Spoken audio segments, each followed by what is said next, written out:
નમસ્કાર દર્શક મિત્રો, ટુડે ગુજરાતી ન્યૂઝમાં આપનું સ્વાગત છે. હું છું રીના.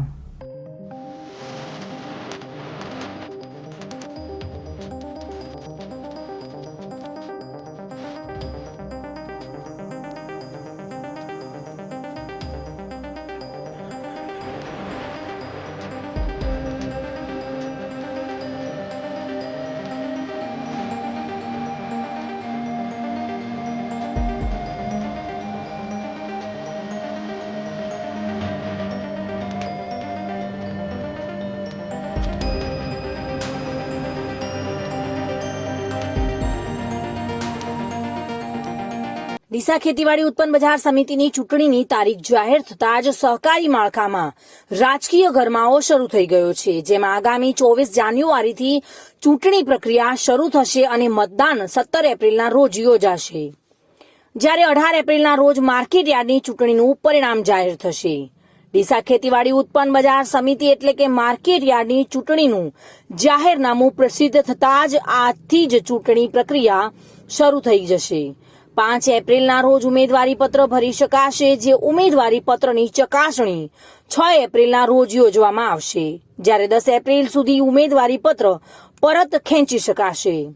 ત્યારબાદ 17 એપ્રિલના રોજ માર્કેટ યાર્ડ માટે ચૂંટણી માટે મતદાન યોજાશે અને 18 એપ્રિલના રોજ મતગણતરી કરી પરિણામ જાહેર કરવામાં આવશે. સહકારી માળખામાં ગુજરાત ખેત ઉત્પન્ન બજાર સમિતિ અધિનિયમ 1863ની જોગવાઈ શું છે?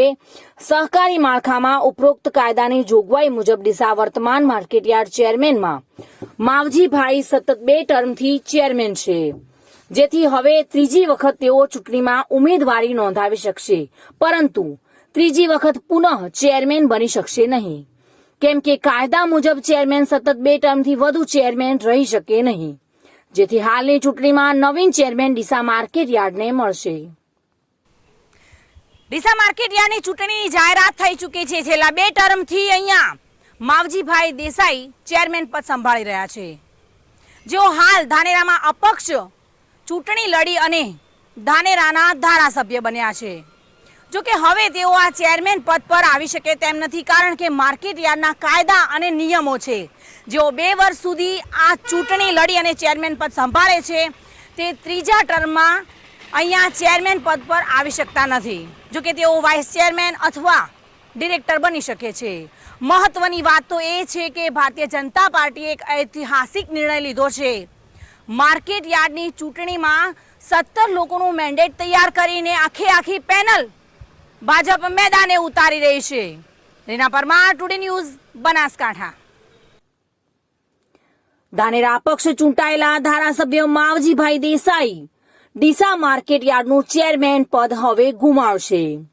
ડીસા માર્કેટ યાર્ડમાં અત્યારે માવજીભાઈ દેસાઈ ચેરમેન છે. અહીંથી જ પ્રથમ સહકારી માળખું અને તે બાદ ભાજપમાં રાજકીય પ્રવેશ મેળવી માવજીભાઈ દેસાઈ રાજનેતા બન્યા છે. જો કે 2017 વિધાનસભા ઇલેક્શનમાં ભાજપે તેઓને ટિકિટ ફાળવી તોય તેઓ હાર્યા હતા, પરંતુ 2022માં તેઓને ભાજપે ટિકિટ ન ફાળવતા માવજીભાઈએ ધાનેરા સીટ પર ભાજપ સાથે બળવો કરી ધાનેરામાં અપક્ષ ચૂંટણી લડી ધારાસભ્ય બન્યા છે. ઉત્તર ગુજરાતમાં આવકમાં બીજા નંબરની માર્કેટ યાર્ડની ચૂંટણી જાહેર થતાં જ રાજકીય ગરમાવો શરૂ થઈ ગયો છે અને ડીસા માર્કેટ યાર્ડની ચૂંટણીમાં પ્રથમ વખત ભાજપ પોતાની પેનલ ઉતારશે. અહીં આ નવીન ચૂંટણીમાં માવજીભાઈ પોતાનું ડીસા માર્કેટ યાર્ડ ચેરમેન પદ ગુમાવશે, ત્યારે ચૂંટણીની જાહેરાત થતાં જ સહકારી આગેવાનોએ પણ પોતપોતાની લોબિંગ શરૂ કરી દીધી છે. ડીસાથી bureau report, today Gujarati news.